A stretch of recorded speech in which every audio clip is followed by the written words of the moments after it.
Alhamdulillahi rabbil alamin, wassalatu wassalamu ala asyrafil anbiya'i wal mursalin wa ala alihi wa ashabihi ajma'in. Allahumma salli ala Sayyidina Muhammad wa ala alihi wa sahbihi wa sallim. Alhamdulillah, bersyukurlah kita pada Allah Subhanahu wa taala yang mengizinkan kita bertemu pada minggu ini, walaupun minggu sudah minta maaf banyak-banyak saya tak berapa sihat tuan-puan ya. Saya ni jarang sakit, tapi sekali-sekali sakit tu kena berehat. Doktor memang dia akan kata dia suruh berehat.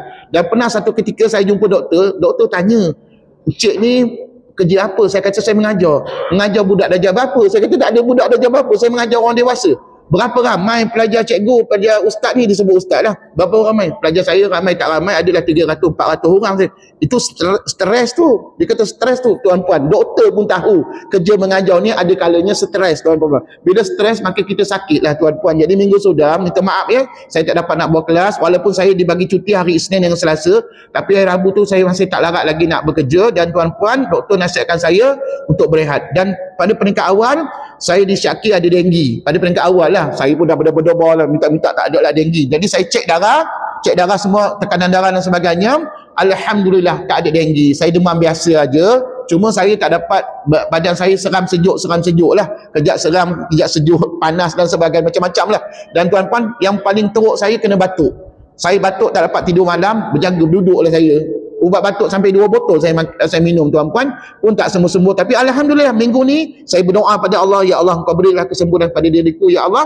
Akhirnya saya sembuh dan dapat mengajar tuan-tuan dan puan-puan. Terima kasih. Mungkin asbab doa tuan-tuan dan puan-puan jugalah menyebabkan saya sembuh pada hari ini. Alhamdulillah. Jadi tuan-puan, kalau kita diuji dengan sakit, yang pertama kita kena banyak berdoa pada Allah dan sabarlah dalam ujian kita. Tuan-puan, kita ni baru diuji dengan sedikit kesakitan. Para nabi dan rasul diuji dengan berbagai ujian. Mereka tidak pernah mengeluh, malahan mereka sabar dengan ujian. Jadi begitu jugalah kita sebagai umat Nabi Muhammad sallallahu alaihi wasallam, khususnya kita kena banyak bersabar dengan ujian dan berdoalah pada Allah. Jangan sabar je tak berdoa, kena berdoa pada Allah. Ada kalanya orang yang sakit ni tuan-puan, bukan sahaja dia tak sabar, dia tidak menunaikan kewajipan dia kepada Allah. Contohnya solat. Berapa ramai orang dekat hospital tu yang tak solat tuan-puan. Jadi tanggungjawab kepada kita yang sihat ni, mengajarlah kepada sesiapa yang tak sihat itu macam mana nak ambil wuduk, bertayamum, macam mana nak solat sambil berbaring, macam mana nak solat sambil duduk dan sebagainya. Tuan-puan kena ajar. "Ustaz, masalah saya tak pernah buat perkara tu macam mana?" Tanyalah dengan ustaz-ustaz, tanya dengan saya, tanya dengan sesiapa orang-orang yang kita kenal boleh bagi panduan kepada kita. InsyaAllah kami ustaz-ustaz dan ustazah insyaAllah sentiasa boleh bagi bantuan pada tuan-puan sekiranya bertanya kepada kami. Tapi kalau tak ditanya senyap aja, segan tak bertempat, maka tuan-puan tak dapatlah ilmu ya. Jadi tuan-puan, kalau ada apa-apa masalah dalam kehidupan kita, benda yang saya boleh tolong, saya boleh bagi panduan, bagi guideline, silakan saya boleh tunjukkan insyaAllah. Tapi tuan-puan jangan pula tanya banyak-banyak masalah tuan-puan ya. Contohnya masalah keluarga, masalah rumah tangga, minta maaf, saya tak boleh nak jawab dengan sempurna sebab saya bukan Tok Kadi. Tok Kadi ada kat masjid kita ni, Tok Imam, ketua imam tu tak Tok Kadi. Jadi tuan-puan kalau nak tanya masalah rumah tangga, tanya daripada Tok Imam ataupun Tok Kadi yang dilantik oleh setiap masjid lah ya. Macam saya ni lebih fokus kepada Al-Quran. Tuan-puan boleh tanya, tengah-tengah baca Quran termenung lama, tak tahu nak baca ayat macam mana. Tuan-puan jangan termenung lama, ambil gambar ayat tu, tanya pada saya, "Ustaz, macam mana nak baca ayat ni? Saya tak belajar lagi hukum ni Ustaz."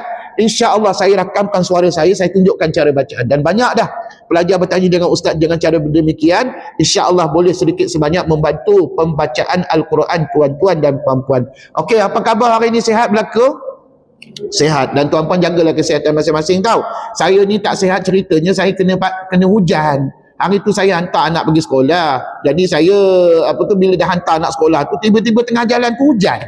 Tuan-puan, anak saya dah selamat masuk ke dalam sekolah. Saya pula yang tak selamat, habis lenjun badan saya, basah kuyup. Saya dah pakai baju macam ni nak mengajar dulu pada waktu itu. Tuan-puan, habis balik rumah lah saya dengan basah kuyup, tukar baju lain tuan-puan. Pakaian saya ni habis belaka. Jadi tuan-puan, bila balik daripada kena hujan tu, saya rasa seram sejuk pula badan saya. Keesokan harinya, maka akhirnya saya demam, tak sihat. Jadi tuan-puan minta maaf banyak-banyak. Apapun, terima kasihlah atas doa tuan-puan. Doakan saya untuk sembuh semula. Alhamdulillah. Mungkin berkat doa tuan-tuan dan puan-puan, saya kembali sembuh pada hari ini. Alhamdulillah. Hari ini nampaknya dah masuk minggu yang pertama dalam bulan Disember. Hari ini 3 Disember tau, 2025, juga bersamaan dengan 12 Jamadil Akhir, Jamadil Akhir 1447 Hijrah. Maka tak lama lagi kita nak masuk bulan Rejab. lepas tu Syakban dan akhirnya Ramadan lah kita.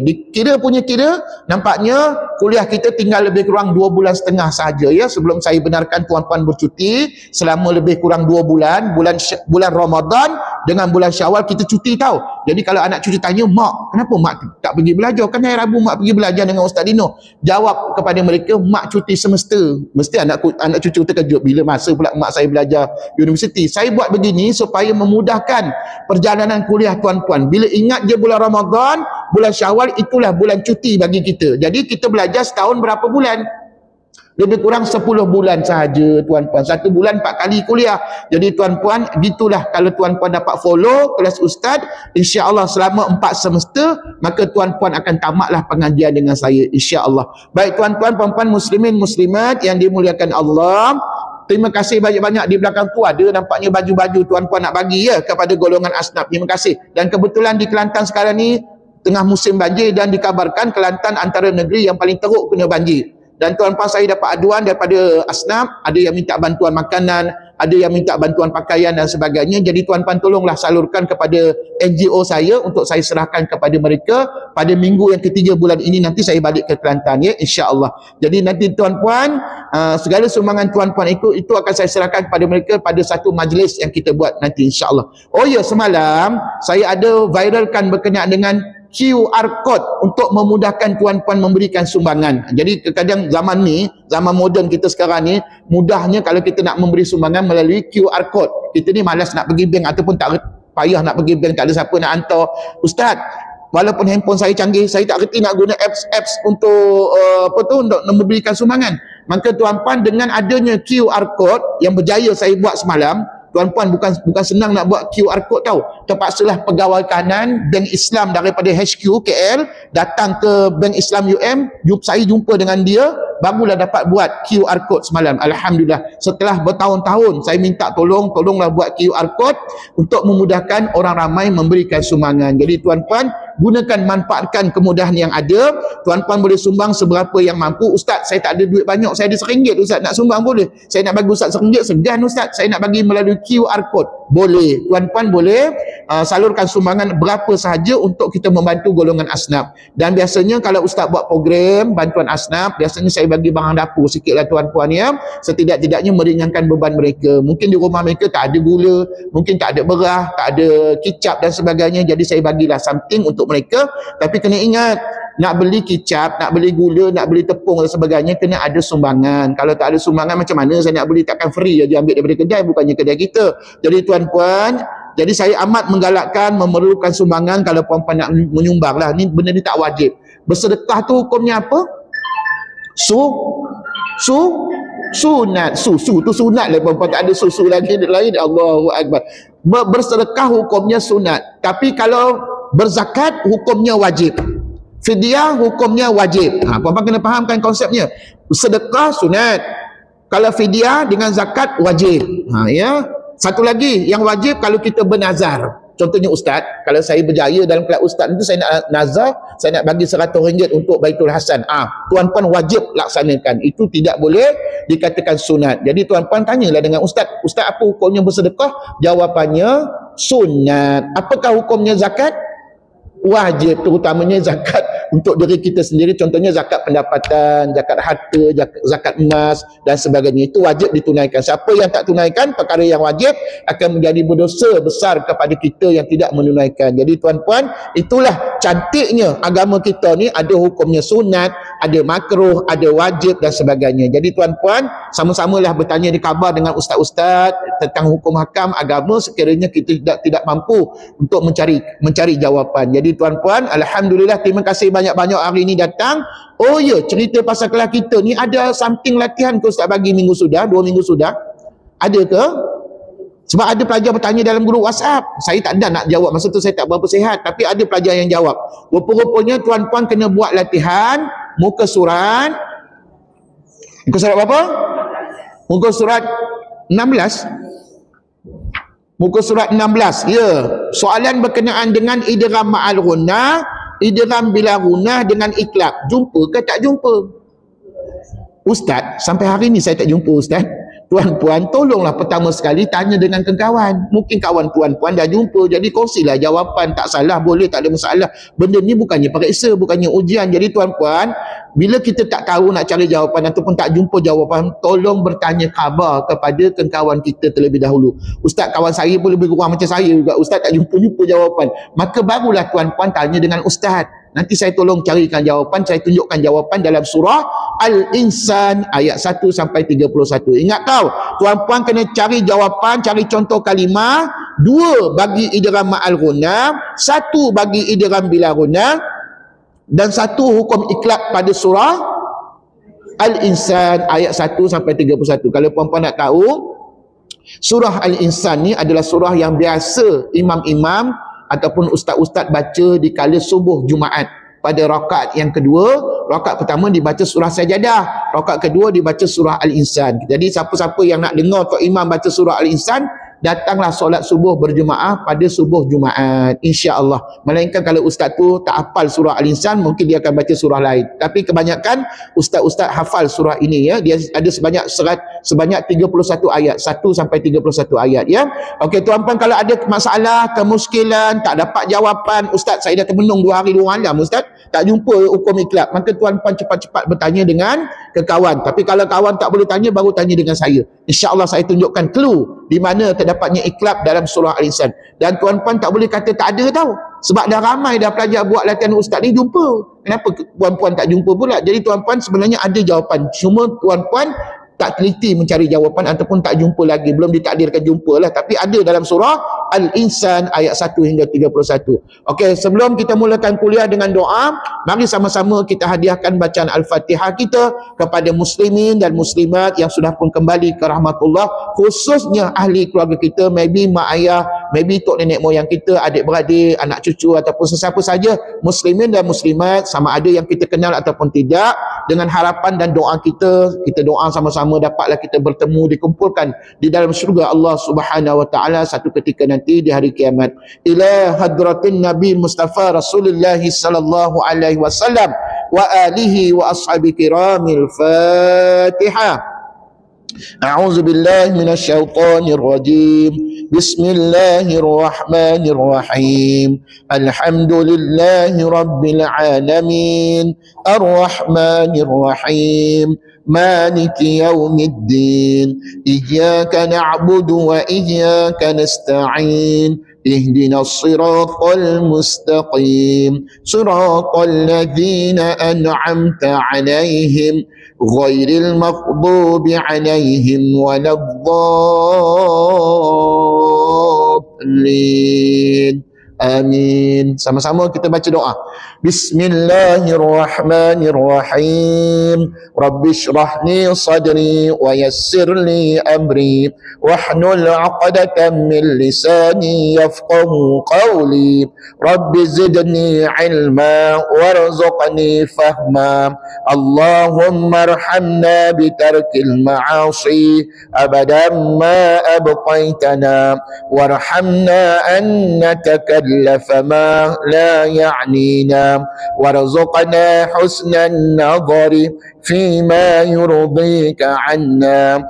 اللهم ارحمنا بالقرآن واجعله لنا إماما ونورا وهدى ورحمة.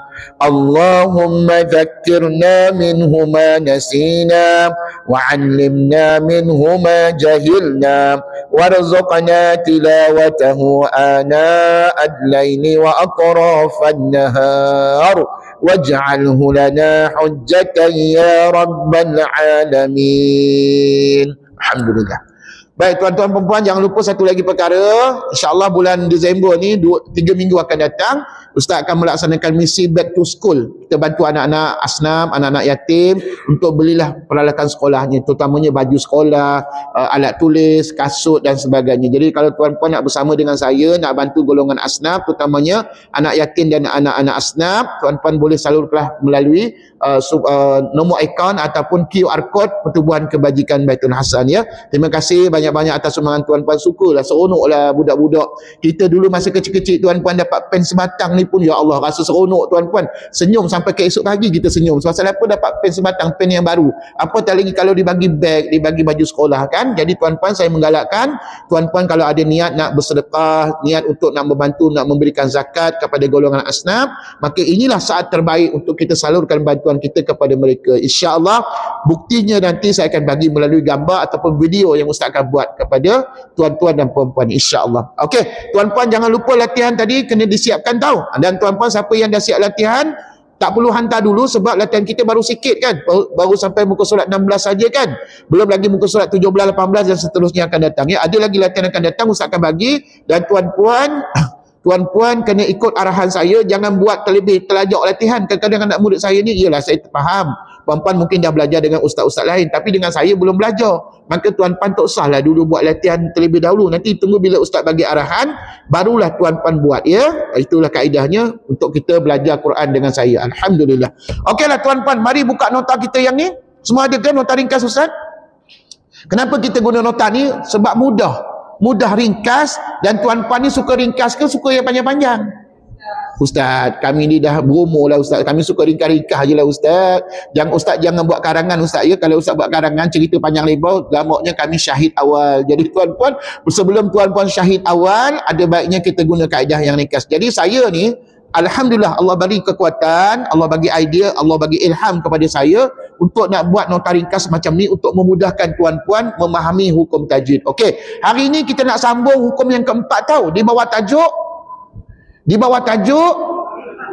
senyap pula, tak ada tajuk pula kita. Tajuknya hukum non mati dan tanwin. Sebut sama-sama, apakah tajuk besar kita? Hukum non mati dan tanwin. Itulah tajuk besar. Setiap apa yang saya bincang ni mesti ada tajuk besar dan adalah tajuk kecil-kecil di bawahnya. Jadi tuan-puan ingat, sekarang ni kita sedang buat sesi ulang kaji ataupun pusingan yang kedua, perbincangan hukum non mati dan tanwin. Setelah kita dah habis belajar pada pusingan yang pertama hari itu ya. Okey tuan-puan, bila sebut non mati dan tanwin, maka di bawahnya nanti ada berapa hukum tuan? Mesti ada 5 hukum. Cuba sebut 5 hukum dulu. Idgham ma'al ghunnah. Lagi yang kedua je? Bila ghunnah. Pandai. 3 4 5. Alhamdulillah, serupa macam dalam nota Ustaz. Alhamdulillah, Ustaz Mujur ada nota Ustaz. Kalau tak ada nota, jenuh kami nak selak buku Ustaz ni, nak cari jawapan. Boleh juga dalam buku pun ada jawapan, tapi dengan nota ni lagi senang kan? Okey tuan-puan, setakat ni sudah 3 hukum kita bincangkan. Dan hasilnya nanti tuan-puan kena buktikan pada Ustaz melalui latihan pada muka surat 16 ya. Jadi tuan-puan, bila-bila masa boleh buat latihan, tidak ada tarikh tutup untuk menghantar buku latihan Ustaz. Bila-bila masa boleh buat ya. Dan bila-bila masa boleh hantar kat Ustaz sekiranya saya bagi arahan kena hantar. Tapi buat masa ni jangan hantar dulu. Tuan-puan buat, cari dulu jawapan ya. Okey tuan-puan, mari kita ulang siaran untuk 3 hukum yang awal dulu. Terlebih dahulu kita belajar idgham ma'al ghunnah. Sebut tengok nota Ustaz tu. Apa makna idgham ma'al ghunnah? Masuk serta dengung. Ni kalau keluar dalam periksa ni macam keluar je dalam ujian tu Ustaz tanya tahu. Apa makna idgham? Apa dia ma'al ghunnah? Idgham tu masuk, ma'al ghunnah serta dengung. Boleh jawab gitu? Boleh jawab begitu? InsyaAllah dapat markah lah daripada Ustaz nanti. Tapi kalau tuan-puan idgham ma'al ghunnah, entah Ustaz tak tahu apa makna, maka tuan-puan tak adalah markah pada saya. Jadi tuan-puan pastikan jawapannya masuk serta dengung. Okey, yang paling mustahak setiap hukum tajwid tu tuan-puan kena bagi tahu Ustaz apa caranya untuk mengenali hukum tersebut. Okey, untuk idgham ma'al ghunnah cuba ikut Ustaz. Cara mengenali idgham ma'al ghunnah ikut.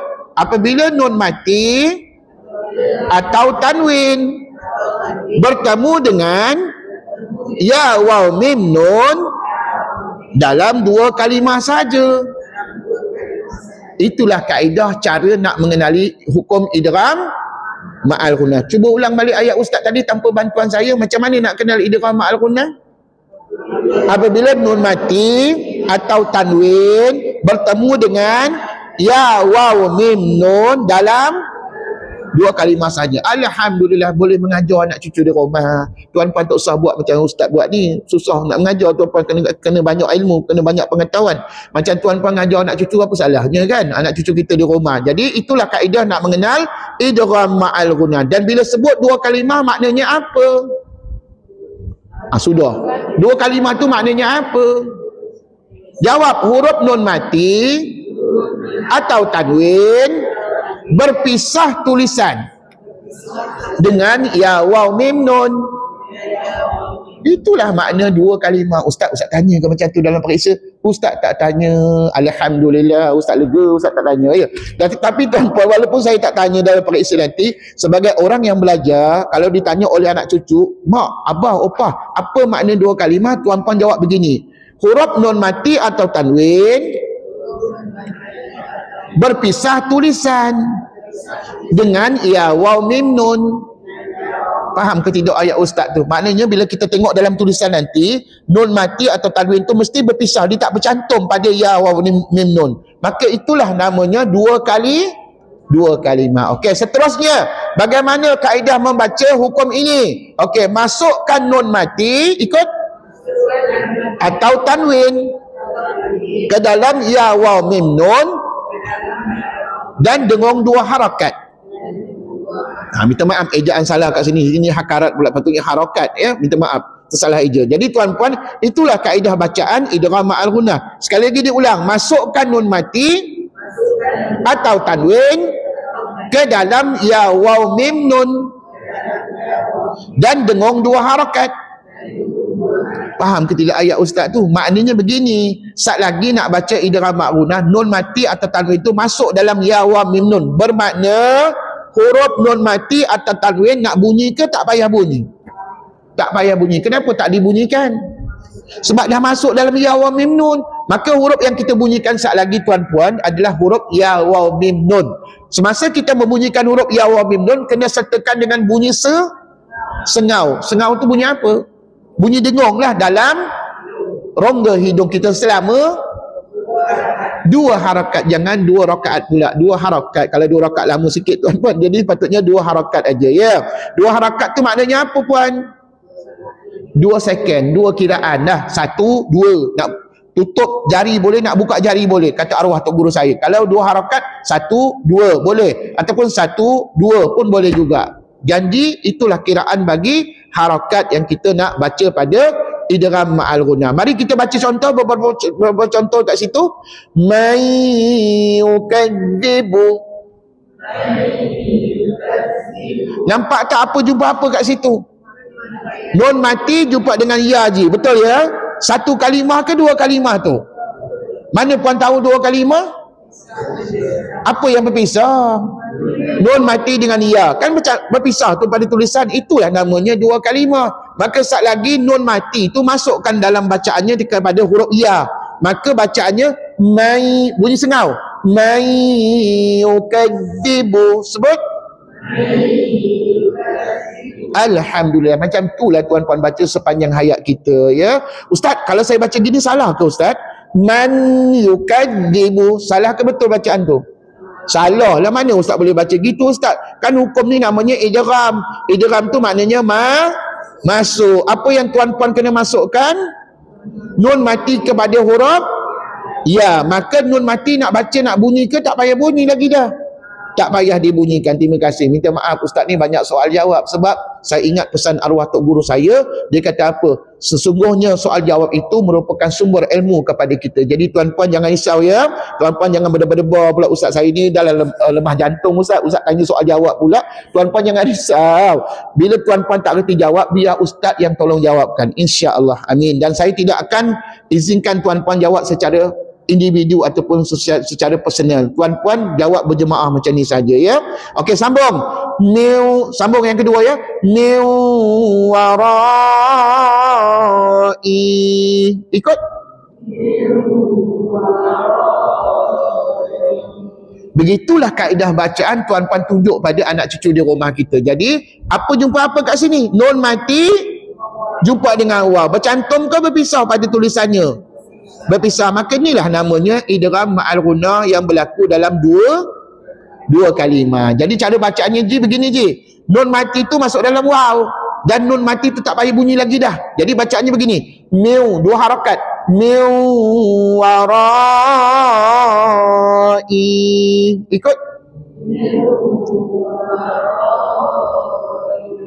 Baik, takkan dua contoh aja, ada lagi contoh yang lain tu. Tengok dalam nota ustaz, tengah-tengah di atas, wa man ma'ahu. Kali ini apa jumpa apa? Nun mati jumpa dengan mim, maka namanya idgham ma'al ghunnah. Sekali lagi ulang, wa man ma'ahu. Baik, contoh yang berikutnya, lan nu'jizahu.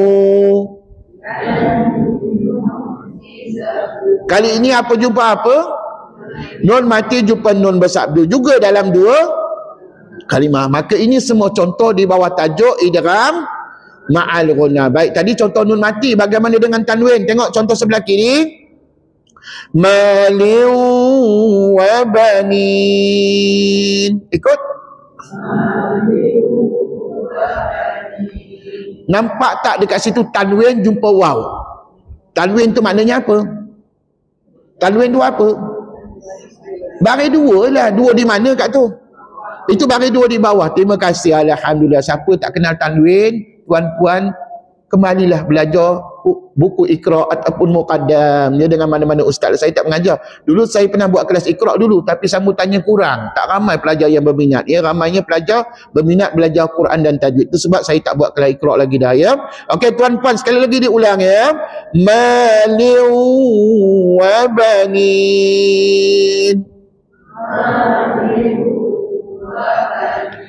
Jadi tanwin tu dimasukkan bacaannya ke dalam huruf waw. Dan sat lagi, tanwin tu nak bunyi ke tak bunyi?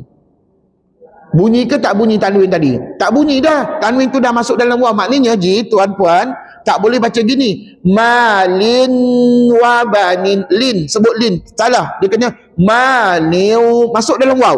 Malin wa banin. Sebut. Contoh yang terakhir, dhalalim mubin. Kali ini tanwin jumpa dengan mim, maka inilah namanya idgham ma'al ghunnah. Ustaz, idgham ma'al ghunnah ni banyak ke dalam Quran? Banyak kalau tuan-puan rajin baca Quran. Tapi kalau tuan-puan kata, Ustaz, satu hari saya baca Quran malas sikit Ustaz, saya baca 10 ayat je Ustaz. Dia gamaknya tak jumpa lah hukum idgham ma'al ghunnah dengan lebih banyak ya. Jadi kesimpulannya, nak jumpa idgham ma'al ghunnah ni sebenarnya sedang baca dalam Quran, sekiranya tuan-puan mampu membaca Quran, ayat Quran yang banyak ya. Tapi kalau baca sikit mungkin tak banyak, ataupun mungkin tak jumpa idgham ma'al ghunnah. Sambung dengan hukum yang kedua, idgham bila ghunnah. Sebut. Apa makna idgham? Maksud apa dia bila ghunnah? Ui, pandai. Ada harapan menjawab soalan ustaz nanti dalam ujian ya. Okey, itu makna idgham bila ghunnah. Idgham masuk bila ghunnah tanpa dengung. Tu dah ada ustaz tulis kat nota ya. Okey, bagaimana kaedah mengenal idgham bila ghunnah? Sebut. Apabila nun mati atau tanwin bertemu dengan ra atau lam dalam dua kalimah saja, jadilah dia idgham bila ghunnah. Beza tak dengan idgham ma'al ghunnah? Apa bezanya?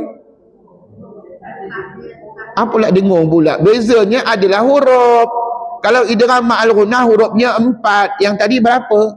Tadi 2. Itulah beza yang tuan-puan yang kita dah sebut tadi ya. Jadi alhamdulillah, minta maaf lah ustaz. Kami ni kadang termenung sekejap memikirkan jawapan soalan ustaz tadi. Tak apa ustaz, tuan-puan, saya boleh tolong jawabkan. Okey. Sekali lagi diulang. Apa jumpa apa akan jadi idgham bila ghunnah? Nun mati atau tanwin jumpa dengan ra atau lam dalam apa makna dua kalimah je? Huruf nun mati atau tanwin berpisah tulisan dengan ra ataupun lam. Pandai. Itulah makna dua kalimah. Okey. Teruskan dengan kaedah bacaan. Masukkan nun mati atau tanwin ke dalam ra atau lam dan dibaca tanpa dengung. Tuan-puan, sama tak dengan kaedah bacaan idgham ma'al ghunnah di atas? Tak sama ustaz. Pada peringkat awalnya sama, masukkan. Tapi seterusnya berbeza ustaz. Di mana kalau idgham ma'al ghunnah tu dibaca dengung, ada bunyi sengau ustaz. Yang ni kami tak boleh bunyi sengau, tak boleh buat kiraan dua harakat. Jadi tuan-puan, itulah kaedah membaca idgham bila gunnah. Mari kita baca beberapa contoh. Ar-ra'ahu. Apa jumpa apa tu? Nun mati jumpa dengan ra. Dalam berapa kalimah? Mana puan tahu dua kalimah? Nun mati dengan ra tu berpisah pada tulisan ustaz. Alhamdulillah, nampaknya tuan-puan dah dapat hidayah. Mana ustaz tahu dapat hidayah? Sebab boleh jawab soalan ustaz. Kalau tak dapat hidayah, termenunglah tuan-puan senyap, dia tak menjawab soalan saya. Maka tuan-puan, alhamdulillah, mudah-mudahan hidayah yang Allah beri itu berkekalan sampai ke akhir hayat kita. Amin. Jadi sekali lagi kita ulang. Ar-ra'ahu. Betul tak nun mati tu masuk dalam ra? Betul. Bermakna nun mati tu nak bunyikan tak dibunyikan pada bacaan. Tak payah bunyi lagi. Maknanya tuan-puan, kalau tuan-puan dengan suami isteri ataupun anak cucu yang baca an ra'ahu, betul salah? Salah. Yang betul ar-ra'ahu. Sebut. Next, mir rizqih. Sama juga nun mati jumpa dengan ra, maka nun mati masuk dalam ra dan dibaca tanpa dengung. La illam. Sebut. Nun mati jumpa dengan apa pula? Lam, maka dibaca tanpa dengung. Yubayyin lana. Nun mati jumpa dengan lam juga. Dan tuan-puan tahu tak, ingat idgham bila gunnah, ingat apa? Sudah, tak ingat apa-apa pula ustaz. Kerana kalimah syahadah. Macam mana bunyi kalimah syahadah je? Asyhadu Allah. Baik ustaz tulis. Kadang-kadang kita belajar tak nampak macam mana ejaan Allah. Kan ustaz khabar hari tu, ingat idgham bila gunnah, ingat kalimah syahadah, iaitu perkataan Allah. Betul? Inilah namanya apa? Ni apa namanya? Idgham bila gunnah. Jangan senyap tuan-puan. Bukan senyap ustaz, saya tengah berfikir apa nama hukum ni. Idgham bila gunnah. Jadi sat lagi nun mati masuk dalam huruf lam dan dibaca tanpa dengung. Ikut. Allah. Susah ke senang? Senanglah sebab ada panduan daripada saya. Kalau tak ada panduan di rumah, dengan siapa saya tanya ustaz? Dengan suami tak belajar, dengan anak cucu lagi tak belajar dengan sesiapa. Jadi tuan-puan teruskan, kekalkan diri tuan-puan belajar dengan mana-mana ustaz. Tak semestinya dengan saya. Kalau dengan ustaz lain pun boleh juga, tak ada masalah. Janji kita dalam keadaan belajar ataupun menuntut ilmu. Maka ingat idgham bila gunnah, ingat apa tadi?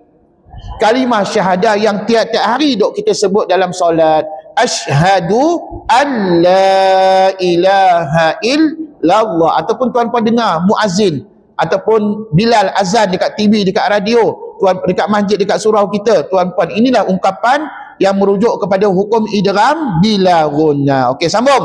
Contoh yang lain pula, tanwin jumpa dengan huruf lam dan ra. Zikrul lil alamin. Sebut. Okey, pada ayat ini apa jumpa apa tu? Puan-puan nampak ke tanwin tu? Tanwin tu baris mana? Baris dua di depan. Jangan jawab baris dua di atas pula tuan-puan, jangan salah faham. Itu baris dua di depan jumpa dengan huruf lam kan? Maka layaklah dipanggil idgham bila gunnah. Maka tanwin tu masukkan ke dalam huruf lam dan dibaca tanpa dengung. Ustaz sekali lagi. Zikrul lil alamin. Ghafurar rahimah. Apa jumpa apa? Tanwin jumpa dengan ra yang bersabdu. Maka saat lagi tanwin tu baris dua di atas masukkan ke dalam huruf ra yang bersabdu dan dibaca tanpa dengung. Sekali lagi. Ghafurar rahimah. Selesailah hukum yang kedua, namanya idgham bila gunnah. Seterusnya hukum yang ketiga namanya iqlab. Sebut. Ini juga hukum yang terakhir 2 minggu sudah kita belajar. Cuba ulang. Iqlab. Apa makna iqlab? Menukarkan. Okey, bagaimana nak kenal iqlab dalam Quran? Apabila nun mati atau tanwin bertemu dengan huruf ba dalam satu atau dua kalimah.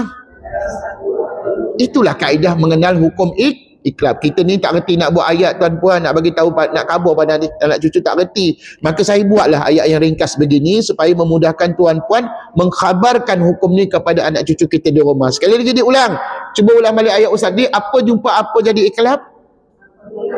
Apabila nun mati atau tanwin jumpa dengan huruf ba dalam satu atau dua kalimah. Cuma saya nak ingatkan, untuk hukum iklab, bentuk nun mati dan tanwinnya berbeza dengan hukum-hukum lain. Di mana di atas nun itu ada mim kecil, menegak. Manakala pada baris dua pada tanwin itu terdapatnya huruf mim kecil menegak juga. Kenapa adanya mim kecil? Sebab ia sebagai tukaran kepada asal bentuk nun mati dan tanwin. Tuan-puan kena faham ni. Kenapa hukum ni namanya iklab?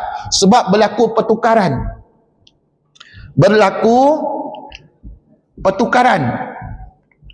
Bentuk nun mati dan tanwin. Okey. Asal nun mati dan tanwin begini.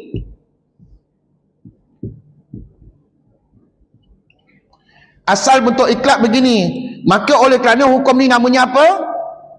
Iklab. Iklab makna apa? Pertukaran ataupun menungkarkan. Maka ulama telah tukarkan bentuk nun mati kepada begini, tanwinnya kepada begini.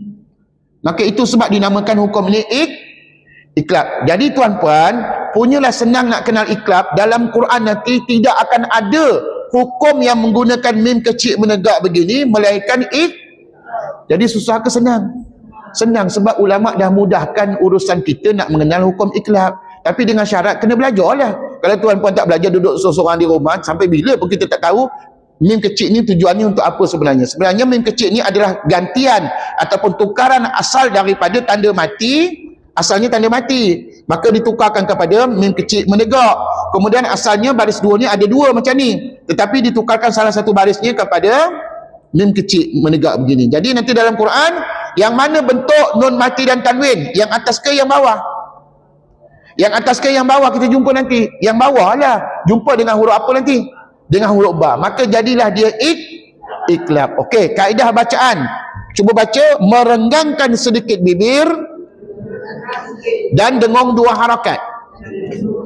Okey, namun begitu, bagi kita yang tak berapa fasih membaca iklab, tuan-puan dibenarkan untuk menutup bibir, boleh juga. Okey, dengar saya baca contohnya. Contoh iklab ada dua, satu kalimah, satu lagi dua kalimah. Okey, saya bagi baca satu kalimah dulu. Tuan-puan, perempuan nak renggang bibir ke tutup bibir? Oh, nak renggang bibir. Okey, cabar diri kita untuk kita membaca dengan sempurna. Tengok ni. Al-awba'i.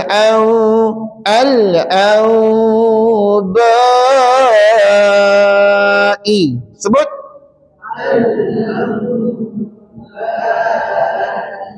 Cara untuk menguasai bacaan, tengok muka ustaz, tengok mulut ustaz macam mana dengan bibir yang ustaz kata dia. Tengok ni, al-awba'i. Sebut.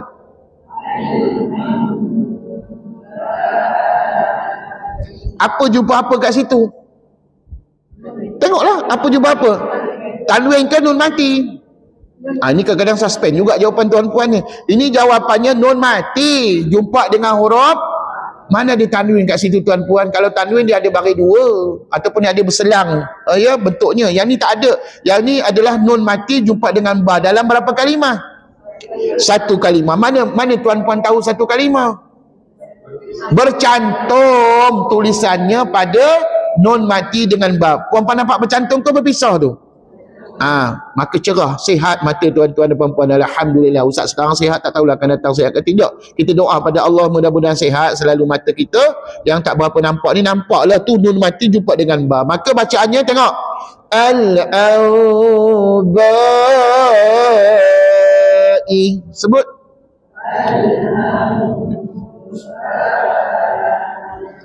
Yes, seterusnya satu kalimah juga di bawah, bidzambihim. Sama juga nun mati jumpa dengan ba. Tuan-puan, untuk satu kalimah tuan-puan tak akan jumpa tanwin. Untuk satu kalimah dia hanya melibatkan nun mati jumpa dengan ba sahaja. Tanwin tak ada satu kalimah. Tanwin biasanya dua kalimah. Jadi tuan-puan boleh ikut cara baca ustaz tadi. Sekali lagi, al-awba'i.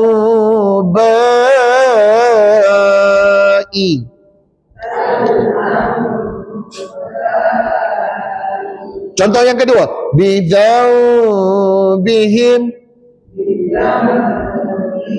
Ustaz, saya ni dah berumur Ustaz, saya tak reti nak dengar bibir. Kalau saya dengar bibir menggeletar Ustaz bacaan saya. Ada tahu, dulu pernah saya mengajar, saya dah lama mengajar Quran, jadi saya jumpa macam-macam ragam jemaah baca Quran. Ada yang tak reti nak dengar. Bila dia dengar, dia jadi gini bacanya. Dia menggeletar suaranya tu apa. Maklumlah dah berumur, tak silap saya, arwah dah meninggal lah makcik tu. Arwah makcik tu dekat-dekat 90 tahun. Jadi bila kita ni makin berumur, suara kita jadi menggeletar. Jadi saya kata gini, makcik, saya panggil dia makcik lah sebab bayi nenek saya lah. Saya panggil makcik, okey, tak salah dengan bibir, kita tutup bibir. Rupa-rupanya ada ulama membenarkan untuk tutup bibir. Jadi tuan-puan, mana yang senang pada kita? Tutup bibir ke renggang? Bagi orang yang berumur ataupun orang yang meningkat umurnya, dia lebih mudah bagi dia tutup bibir. Macam kita muda lagi ni, tak apalah tuan, boleh renggang bibir, kita sehat lagi. Tapi bagi orang yang uzur, dia tak mampu nak renggang bibir, maka ulama izinkan untuk baca Al-Anba'i. Tutup bibir, silakan. Begitu juga kalimah di bawah, bidzambihim. Tapi sebenarnya kaedah yang paling tepat adalah merenggangkan sedikit bibir. Mana Ustaz tahu? Sebab saya dulu rajin masuk tilawah. Bila masuk tilawah, kami berjumpa dengan ustaz-ustaz, dengan pakar-pakar, ustaz-ustaz yang hebat dalam ilmu tajwid. Termasuklah Allahyarham Tan Sri Hasan Hazari. Tu cikgu saya tu, salah seorang cikgu saya yang sempat saya berguru. Dia bagi tahu bahawa sebutan yang paling terbaik adalah renggangkan sedikit bibir. Tapi tidak salah untuk kita merapatkan bibir sekiranya tidak mampu merenggangkan bibir. Janji bacaan kita tadi dengung. Dengung tu bunyi apa puan? Bunyi sengau. Ada bunyi sengau tadi? Alhamdulillah, sihat hidung tuan-tuan dan puan-puan. Sekali lagi ulang. Tutup bibir.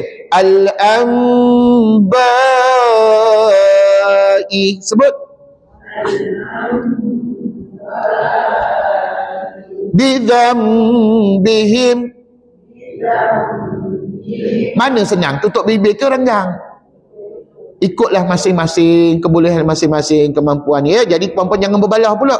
Ustaz, saya tak nak geng dengan kawan saya Ustaz. Dia geng tutup bibir, saya geng renggang bibir. Jangan buat geng-geng macam tu puan. Yang penting bacaan kita mesti dengung. Okey, cuba tengok contoh sebelah kanan pula, dua kalimah. Hillu. Saya lebih suka, lebih biasa renggang bibir. Hillu bihadza.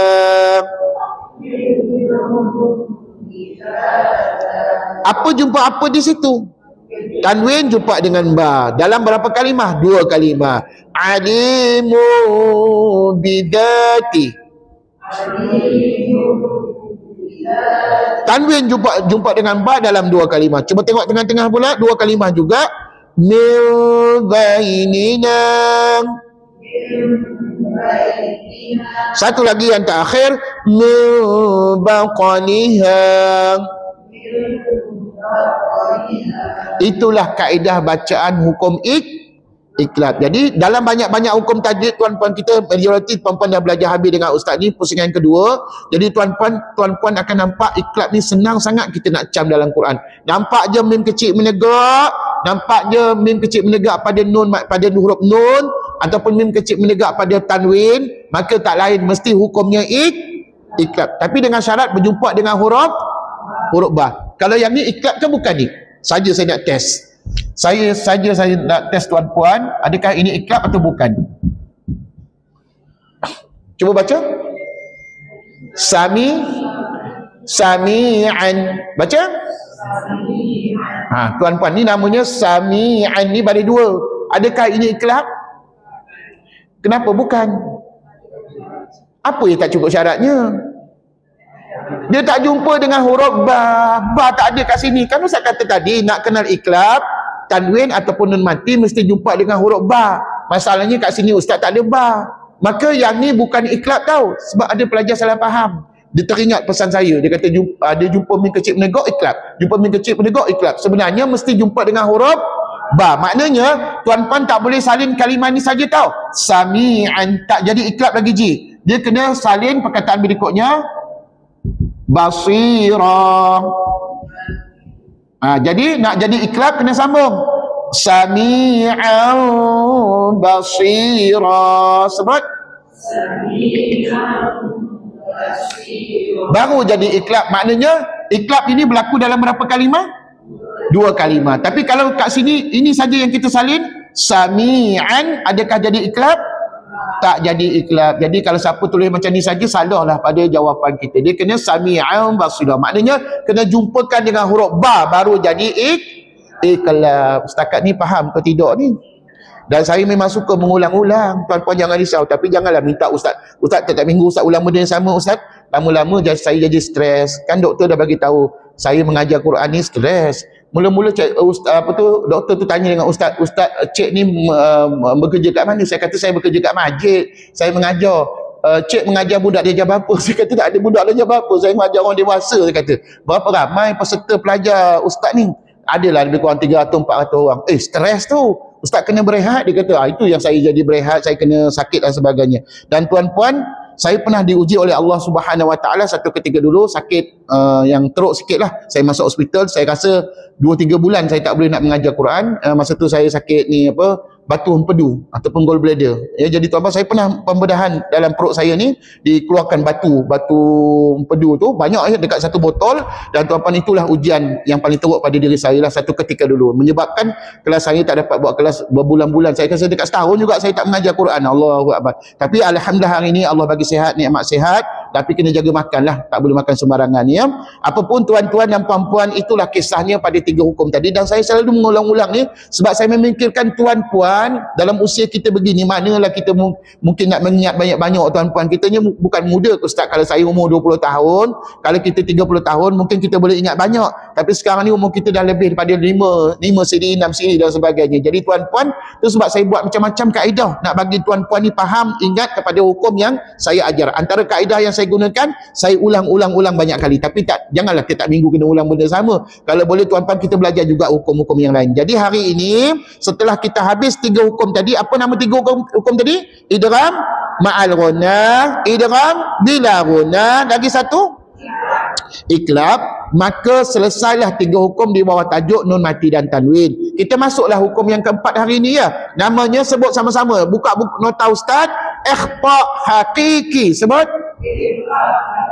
Tu dia. Dan hukum ni tuan-puan jangan tak ambil tahu. Hukum ni sangat glamour dalam Quran. Senang sangat kita jumpa. Ikhfa hakiki. Sekali lagi sebut nama. Ikhfa hakiki. Okey, macam biasalah tuan-puan, setiap nama hukum mesti ada terjemahan yang tersendiri. Baik, untuk ikhfa hakiki, apa dia ikhfa, apa dia hakiki? Okey, hukum yang keempat, ikhfa hakiki.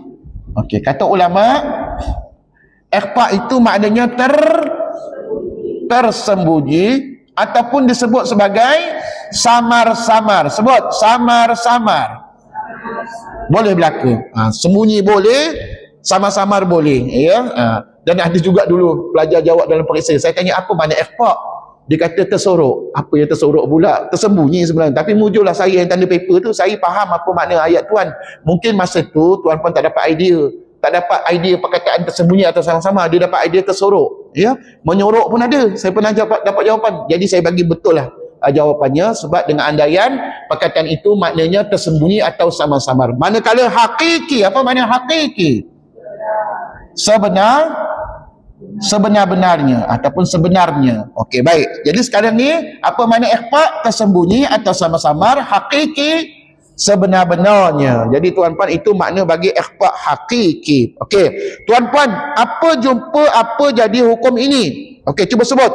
Apabila nun mati bertemu dengan salah satu, berapa belas huruf tu?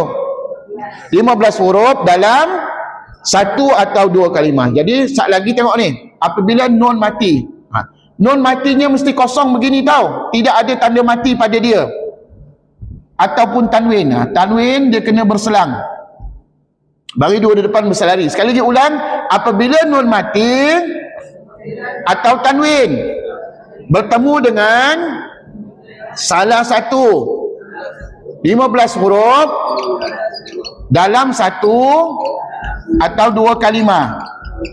Okey, apakah 15 huruf ikhfa hakiki? Cuba sebut sama-sama.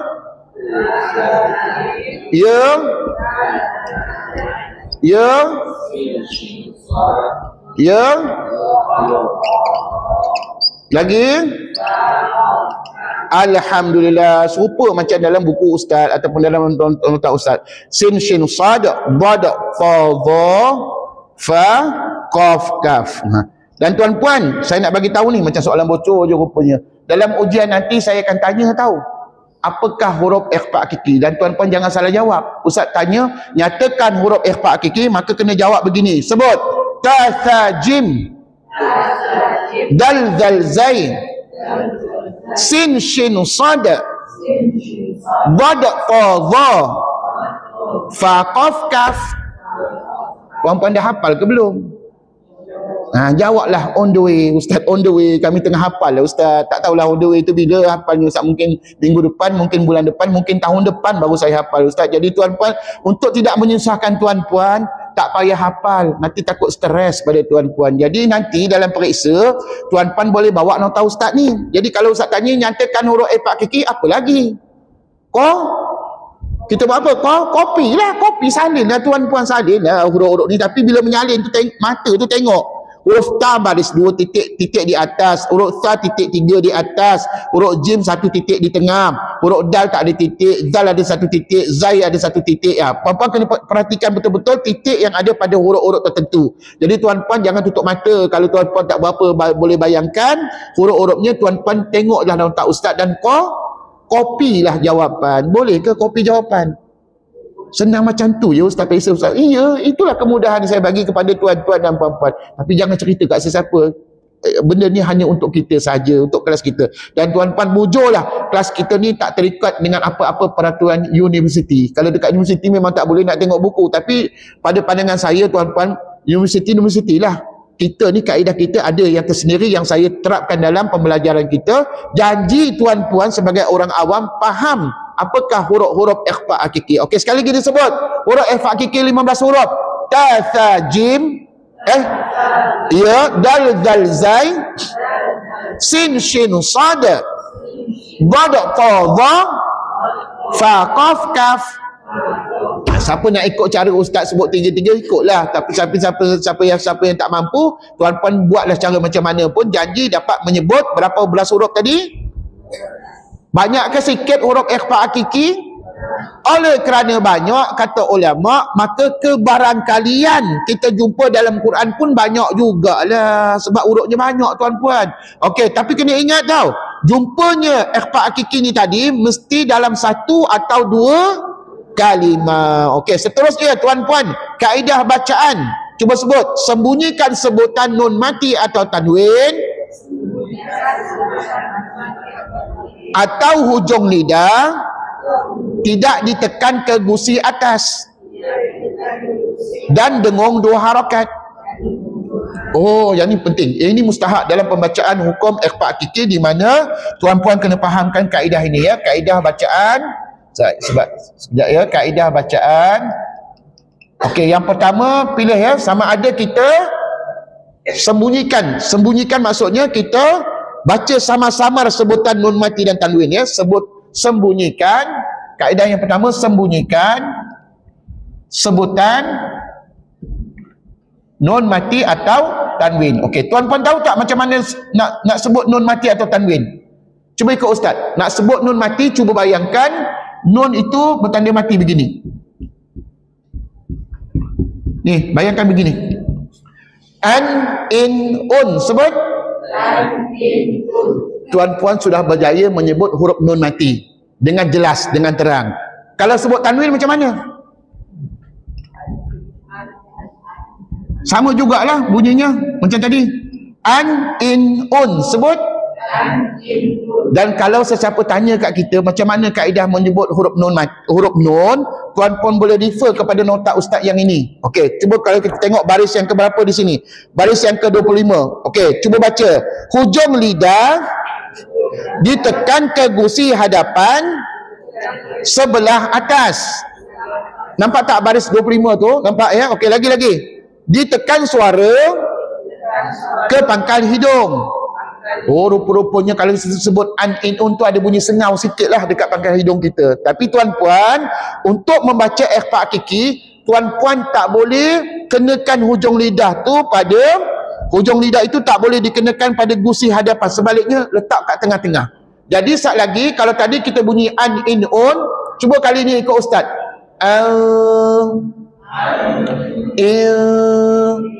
Hujung lidah jangan tekan, letak tengah-tengah. Sekali lagi.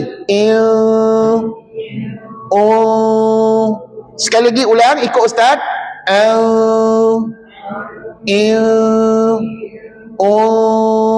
Hujung lidah puan-puan ke mana?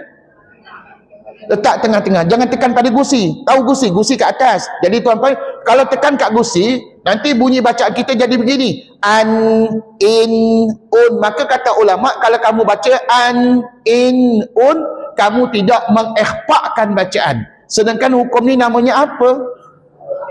Namanya apa? Ikhfa' hakiki. Apa makna ikhfa' ji? Sembunyi ataupun samar-samar. Apa yang kita sembunyikan? Sebutan nun mati. Macam mana nak jadi nun mati ni, nak bunyi ke tidak ni? Bunyi tapi secara samar-samar. Jadi samar-samar ikut ustaz.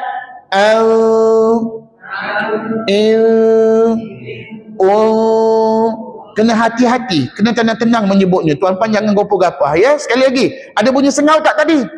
Ada, kena bunyi sengau lah sebab hukumnya dengung dua harakat. Sekali lagi.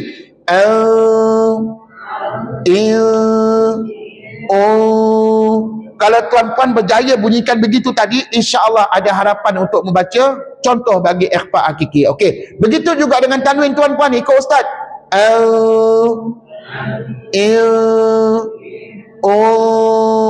Alhamdulillah, ikut ustaz dulu ya. Jadi bila tuan-puan ikut ustaz, begitu kaedahnya, maka mari kita lihat contoh hukum ikhfa' hakiki yang ada dalam Quran. Okey, contohnya terbagi kepada dua. Ni satu kalimah, yang ni dua kalimah. Okay, saya bagi contoh yang simple dulu ya. Okay, kalau satu kalimah, nun mati jumpa dengan ta. Ni nun mati jumpa dengan ta. Nampak tak bercantum? Bila bercantum maknanya berapa kalimah je? Satu kalimah. Okey, dengar ustaz baca. Anta. Anta. Baik, apa jumpa apa? Nun mati jumpa ta. Dalam satu, inilah namanya ikhfa' hakiki. Sekali lagi. Anta. Ustaz, kalau dua kalimah macam mana ustaz? Dua kalimah senang aja. Tengok ni. Dua kalimah. Ni. Nun mati dengan ta ni berpisah pada tulisan. Maka ni dua kalimah. Cara bacaannya sama macam satu kalimah juga. Sebab apa? Hukumnya sama, iaitu ikhfa' hakiki. Cuba ikut ustaz. Tadi ta. Sebut. Yang ni pula sama juga bacaannya. Ta. Cuma apa bezanya? Ini satu kalimah, sana dua kalimah. Tapi cara bacaannya sama tak? Kenapa sama?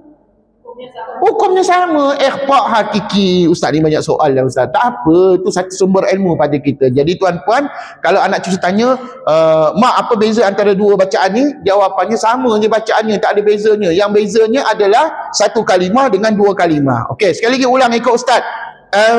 Ta. Sana. Ta. Sama je cara bacaan. Apa bezanya?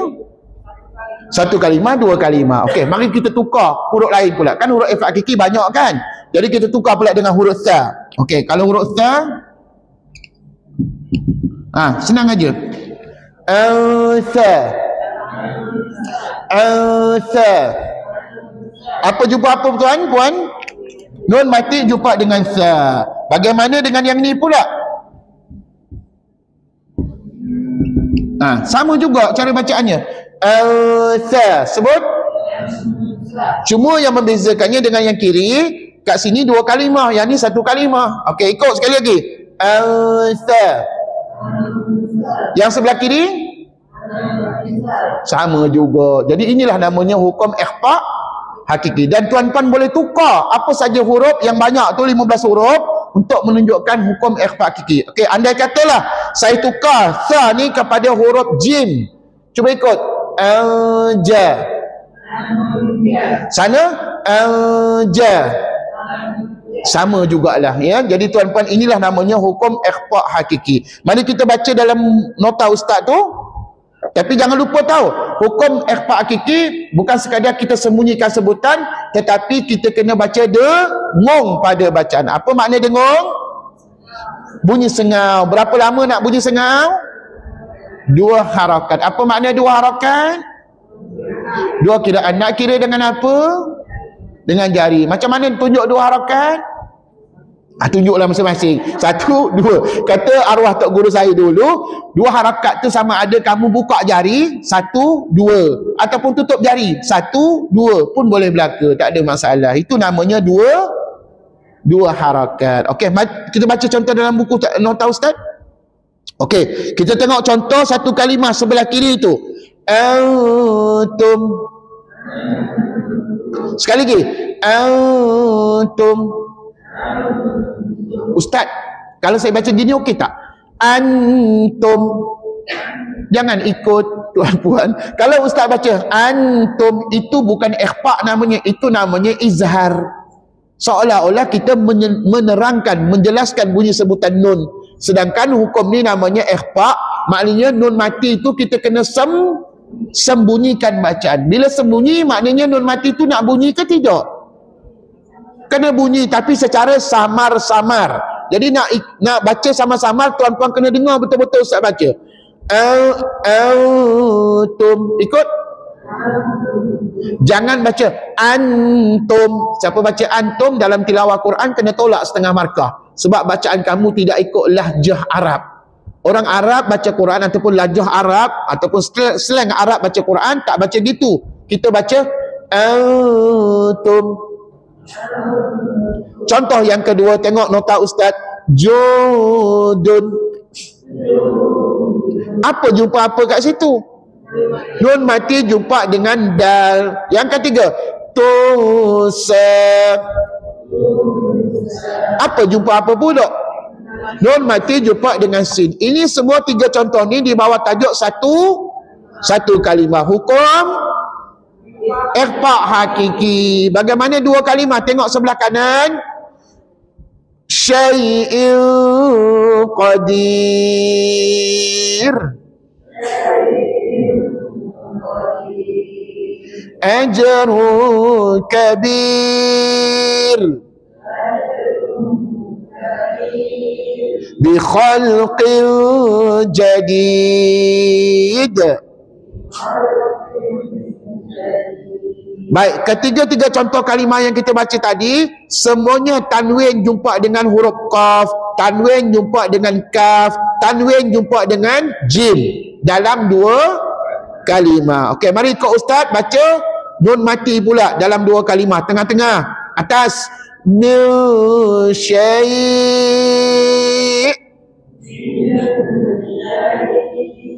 Nun mati jumpa dengan shin. Terima kasih. Berapa kalimah? Mana puan tahu 2 kalimah?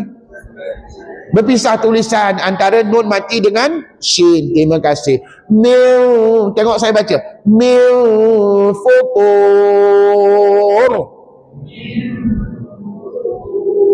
Apa jumpa apa pula? Nun mati jumpa dengan fa dalam 2 kalimah. Faman thaqulat. Apa jumpa apa? Nun mati jumpa dengan fa dalam 2 kalimah. Alhamdulillah. Jadi ni antara contoh yang ada hukum ikhfa' hakiki dalam Quran kita.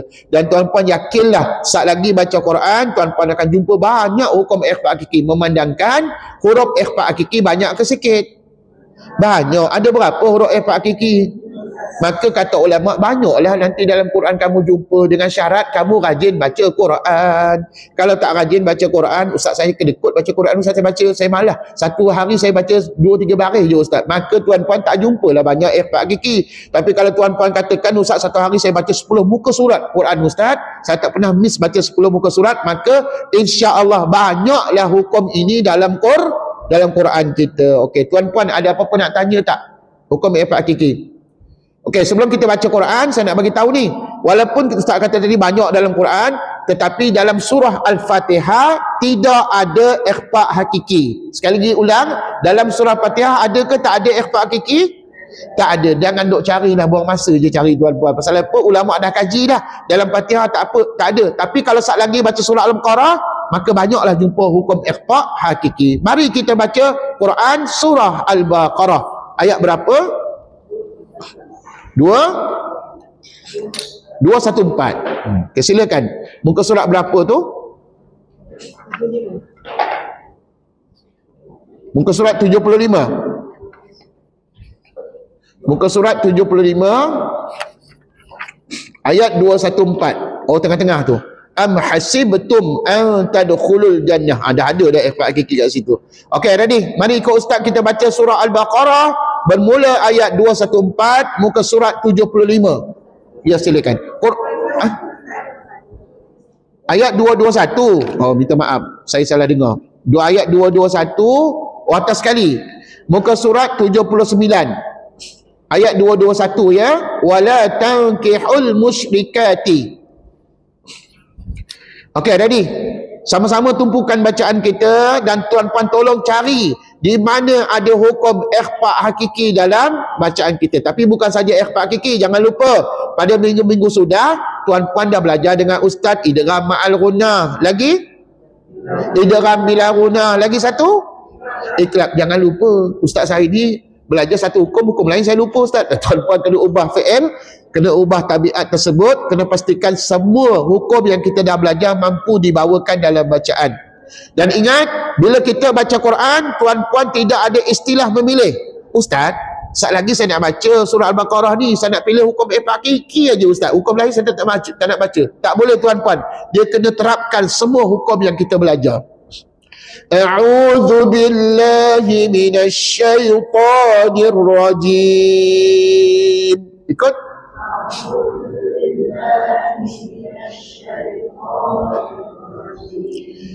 Bismillahirrahmanirrahim.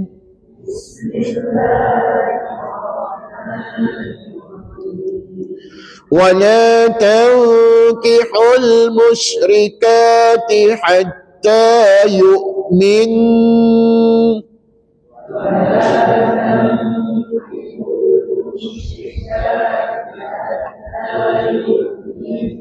Okey, cuba betulkan. Hatta yu'min. Jangan lupa tahu dekat situ ada nun sabdu. Ni di bawah tajuk wajibul ghunnah yang tuan-puan dah belajar sebelum ni dengan ustaz. Siapa yang tak belajar lagi wajibul ghunnah, nanti akan datang dengarlah kuliah ustaz berkenaan dengan wajibul ghunnah. Apapun tuan-puan dah jumpa tadi tahu ikhfa hakiki. Cuba sebut. Tankihu. Bukankah ada nun mati kat situ? Jumpa dengan huruf kaf, maka inilah namanya ikhfa hakiki yang baru saat tadi kita belajar. Ulang. Wala tankihul musyrikati hatta yu'min.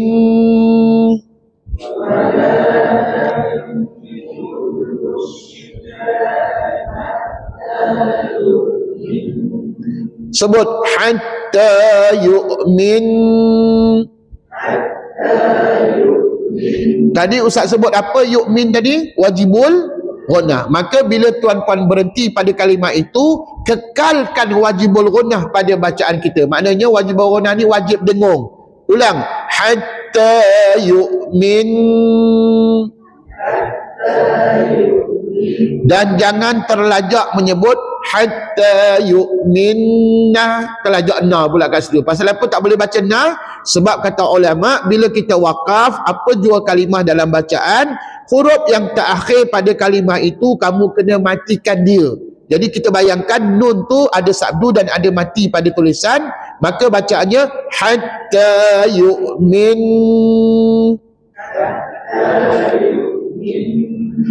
Wala amatun mu'minatun khairun min musyrikatin walau a'jabatkum.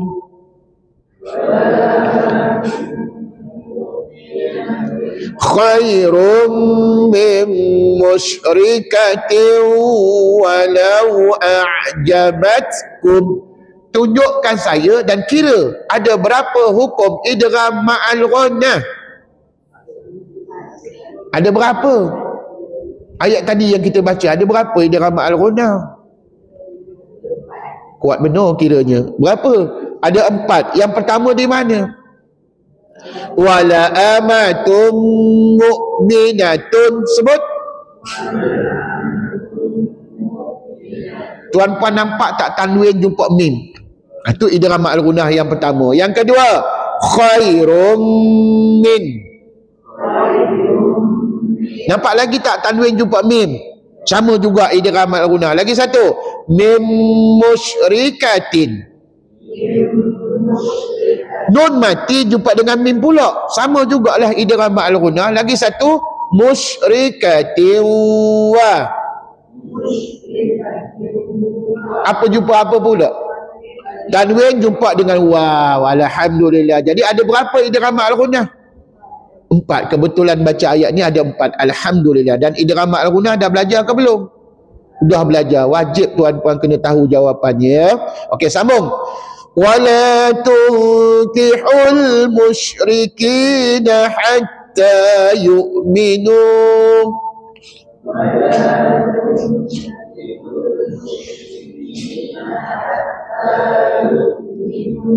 Macam ada je ikhfa hakiki. Kat mana?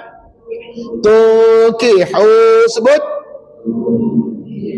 Yes, macam di atas jugalah. Nun mati jumpa dengan kaf. Ini juga namanya ikhfa hakiki. Oleh kerana kita guna Quran yang ada tajwid, maka Quran kita ni ada nombor tau. Setiap ikhfa hakiki dibubuh dengan nombor 13. Ingat 13. Ingat ikhfa hakiki. Tapi jangan hafal nombor tuan-puan ya. Pasal apa? Quran lain tak ada nombor. Quran ni je ada nombor tuan-puan. Syukur alhamdulillah ya. Maknanya Quran kita ni dapat membantu kita lah nak mengenal hukum tajwid. Sekali lagi. Wala tunkihul musyrikina hatta yu'minu.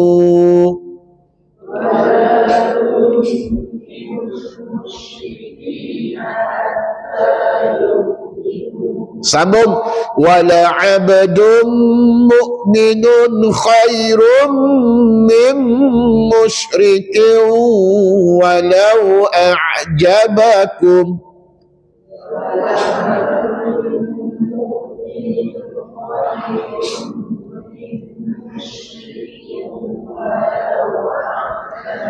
Sekejap, Ustaz tengok tadi ada pelajar yang tak bersedia untuk membaca. Okey, sekali lagi ya, kita kena baca baris yang keberapa? 1, 2, 3, 4, 5. Baris yang kelima ya. Wala abdun mu'minun khairum min musyrikin walau a'jabakum.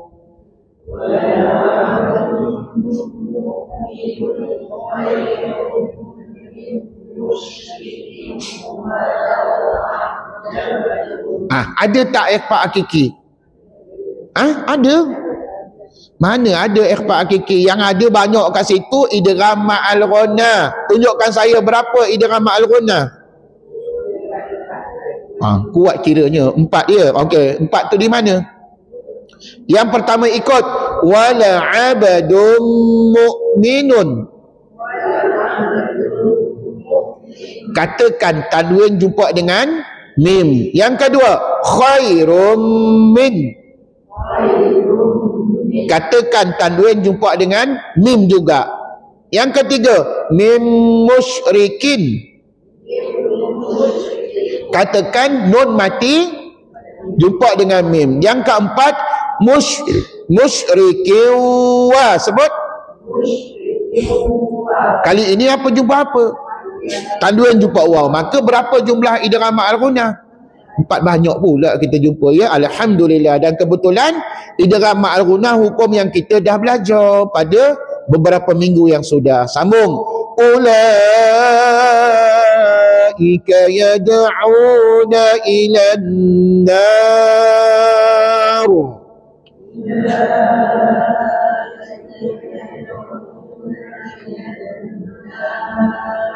Wallahu yad'u ilal jannati wal maghfirati bi'idnih.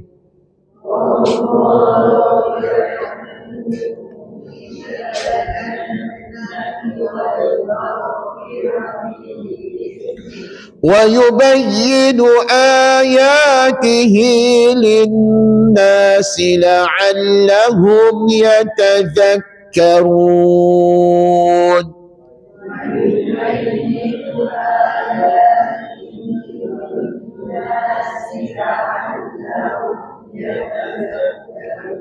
Nampaknya 3 baris ayat yang kita baca tadi tak ada ikhfa hakiki pada bacaan. Okey, sambung. Wa yas'alunaka 'anil mahid.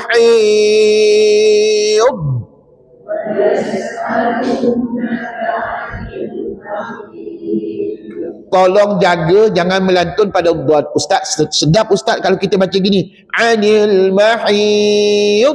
Sedap ustaz bunyi. Dia bukan kira sedap tuan-puan. Salah baca tu. Bila salah baca berdosa pada kita. Maka tuan-puan jaga makhraj huruf dhad, jangan melantun ya. Anil mahid. Puan-puan tahu tak nak sebut dhad macam mana? Dia gunakan apa? Tak apalah, biar Ustaz khabar. Takut kalau tuan-puan khabar pula salah pula jawapan. Okey, dengar molek-molek. Nak sebut dhad, kata ulama' digunakan sepanjang tepi lidah. Cuba ikut Ustaz. Sepanjang tepi lidah. Kiri atau kanan? Ditekan ke gigi gerham atas. Tuan-puan, persoalannya ada tak gigi gerham kita tu? Kalau ada, alhamdulillah. Tak usah kena tanya tu. Kalau ada, alhamdulillah Ustaz kata. Tapi kalau tak ada, carilah apa-apa gigi letak kat situ tuan-puan. Pasal apa? Takut nanti kalau tuan-puan tak kenakan pada gigi gerham, dia akan jadi melantun. Ustaz, kalau saya tak jumpa juga gigi gerham macam mana Ustaz? Tuan-puan kenakan pada gusi atas. Tapi kena tahan tau. Ni, tepi kiri kanan lidah kita, kiri atau kanan, kena tahan pada gigi gerham. Tengok saya baca. Anil mahid. Saya tekan sebelah kanan. Tuan-puan silakan. Anil mahid. Maka bila kita tahan tepi lidah kita ke gigi gerham atas, secara automatik huruf dhad itu akan jadi tebal dan tidak akan melantun. Yang jadi melantun tu sebab kita tak tahan pada gigi gerham. Ya, tuan-puan sebut sekali lagi ayat tadi. Wa yas'alunaka 'anil mahid.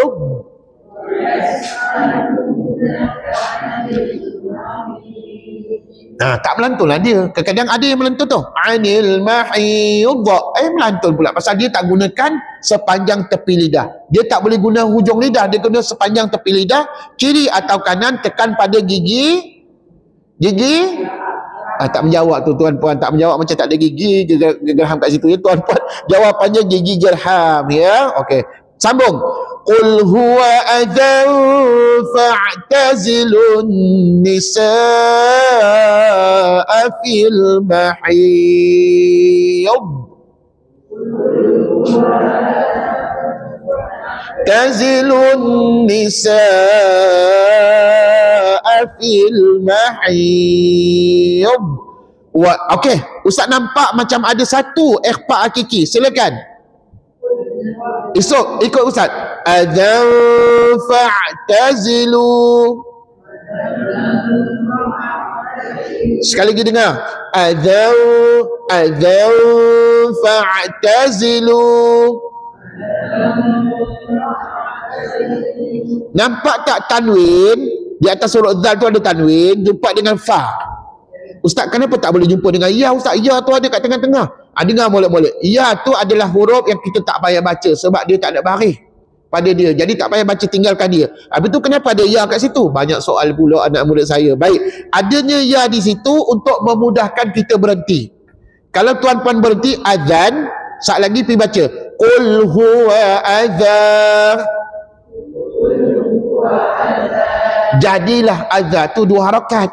Ya, mana kita tahu 2 harakat? Sebab ada ya, huruf ya kat situ. Ya ni salah satu huruf mat. Baik, untuk maklumat lanjut, tuan-puan belajar dengan ustaz pada semester depan pada pembelajaran hukum mat. Semester depan saya bagi tahu kenapa ya tu tak dibaca ketika wasal, dibaca ketika wakaf. Maka tuan-tuan akan belajar hukum mat pada semester depan dengan ustaz. Jadi kat sini adzan fa'tazilu, sebut jelas di situ tanwin jumpa dengan fa, maka hukumnya apa tadi? Ikhfa hakiki. Bagus, sambung. Wala taqrabuhunna hatta yatahurn.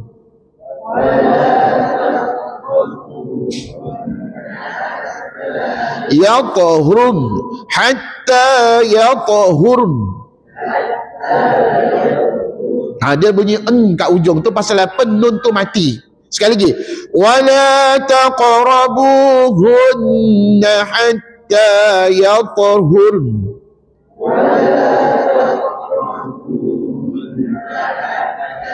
Yatahurn.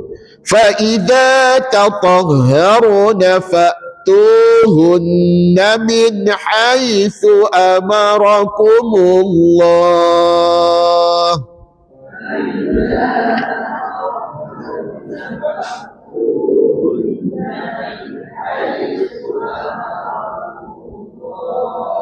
Inna Allah yuhibbut tawwabin wa yuhibbul mutatahhirin.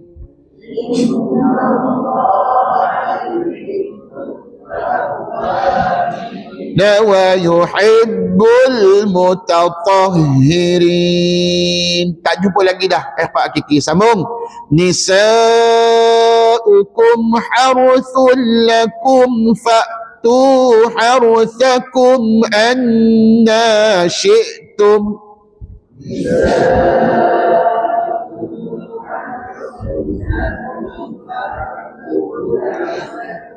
Anna syi'tum wa qaddimu li anfusikum. Akhirnya jumpa lagi ikhfa hakiki. Sebut li anfusikum. Cuba khabar kat ustaz, apa jumpa apa kat situ? Nun mati jumpa dengan fa, maka layaklah dipanggil ikhfa hakiki. Jadi senang ke susah nak jumpa ikhfa hakiki? Senang. Daripada awal ayat kita baca banyak dah jumpa ikhfa hakiki. Jadi tuan-tuan memandangkan huruf ikhfa-nya banyak, ada 15. Wattaqullaha wa'lamu annakum mulaquh.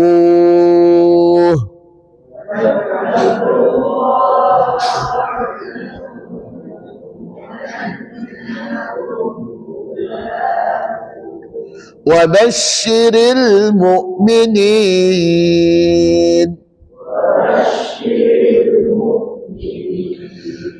Baik, tak ada lagi dah ikhfa hakiki. Sambung. ولا تجعلوا الله عرضة لأيمانكم.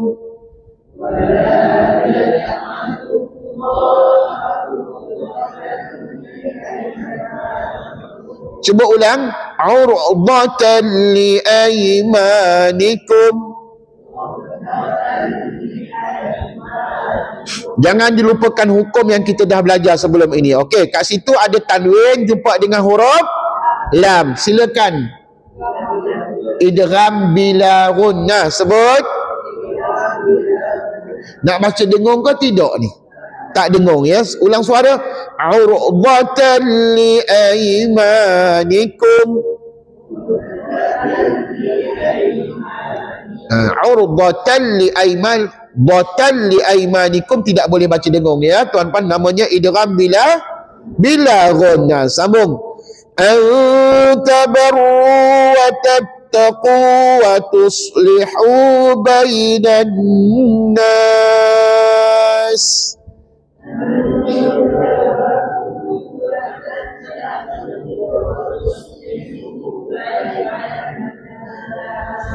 Macam ada je ikhfa hakiki. Silakan. Antabarru. Sebut. Bukankah apa jumpa apa? Nun mati jumpa dengan ta dalam Dua kalimah. Inilah namanya ikhfa hakiki. Lagipun Ustaz, saya dah hafal nombor. Tadi Ustaz kata nombor 13, ikhfa hakiki itu memang ada 13 kat situ ya. Alhamdulillah. Tapi nombor tu sekadar membantu untuk mengingat nama hukum tajwid sahaja ya. Tuan-tuan jangan hafal nombor tau. Pasal kebanyakan Quran lain tidak ada nombor. Wallahu sami'un alim.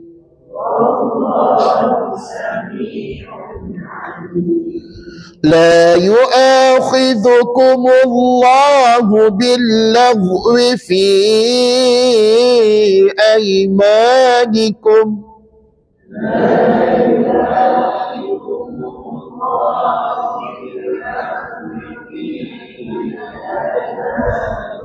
tak ada ikhfa hakiki. Sambung. Walakin yu'akhidhukum bima kasabat qulubukum.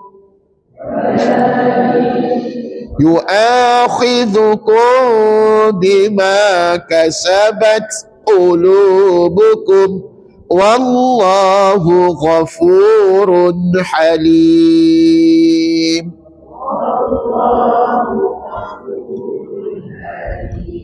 Sadaqallahul azim. Alhamdulillah, tamatlah sudah kelas kita hari ini dan saya doakan mudah-mudahan kita semua mendapat ilmu daripada apa yang diajar tadi. Apa nama hukum kita hari ini? Ikhfa hakiki. Totalnya berapa hukum dah belajar? 4. InsyaAllah minggu depan kita habiskan yang kelima ya, di bawah tajuk nun mati dan tanwin. Baik, sebelum bersurai Ustaz nak bagi hadiah.